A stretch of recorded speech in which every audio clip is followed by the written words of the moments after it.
It seems to me that almost overnight the entire world just basically radically changed. I saw it coming for a long time, but it just seems like we're in a brand new world like today.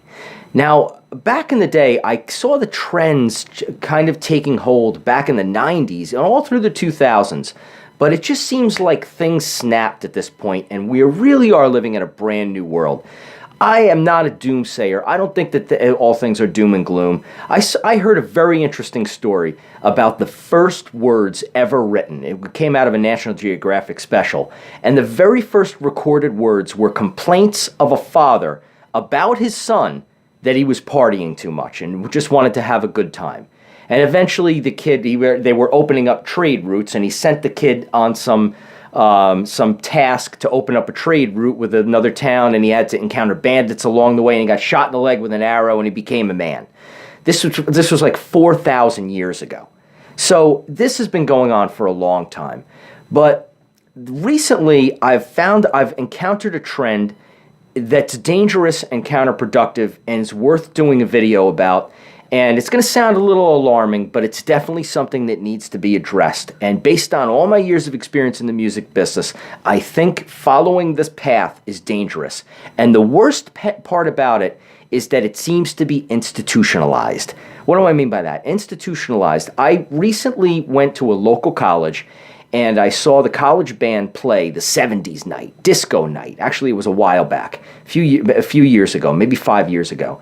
And I was blown away at what I heard.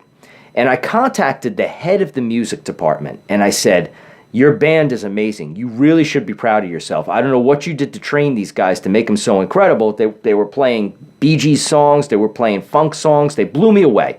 I said, "The first thing you should do is get these guys onto Bleecker Street. This is an amazing band. This band should be playing out live beyond the boundaries of the institution." And right away, the guy emailed me back and said, "I don't want my band to be taken advantage of by anybody in the music business." And I said, "Okay." I was like, "Well, that's a little narrow-minded, because I personally know the people that do the booking on Bleecker Street, and they're not bad people. You know, this is going to be an incredible experience. I knew from playing at the back fence on Bleecker Street that that's where you need to be in New York City if you want to. That's one of the main places if you want to be a musician. It's more of a cover band world, but this was a cover band." Anyway, I guess I chalked it up. I was like, well, maybe it's an isolated experience. But years later, I as an agent, I dabble as an agent. I've been an agent for quite some time, and I met somebody who taught at NJCU, and I said, and I never forget, when I brought up the music business, this person threw up his hands and said, "I don't want to deal with any of that stuff." This is a person that teaches music in an institution. This is dangerous on institutionalized levels. It means that the kids are being taught how to be soft. And it is counterproductive in ways that I could fill up the next hour of video on the reasons why it's counterproductive. Now, I want you to take a look at these fingers. Right? Those fingers right there. The first time those fingers touched a guitar was November 3rd, 1982. What kind of guitar player do you think I would be if I never touched a guitar for fear of my fingers callousing and having a little pain in my fingers, and having to endure the struggle of learning how to play the guitar, struggling through the scales? If I didn't experience a little pain in developing my dexterity with my fingers, would I have become a guitar player? Okay? The answer is absolutely not.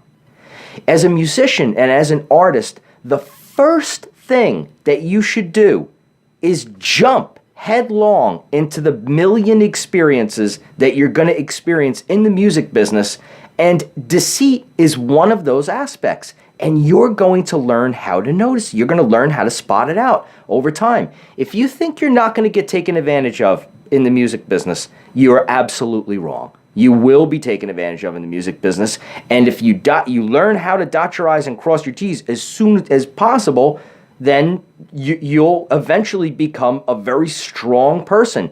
Judge Judy said that she could spot a liar a mile away. I think this is a very formidable woman.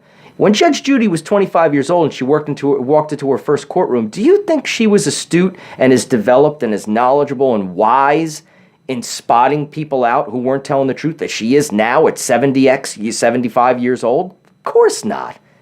Over years and years and years of being and hearing these stories, she knows who's telling lies and who's scamming and who's not.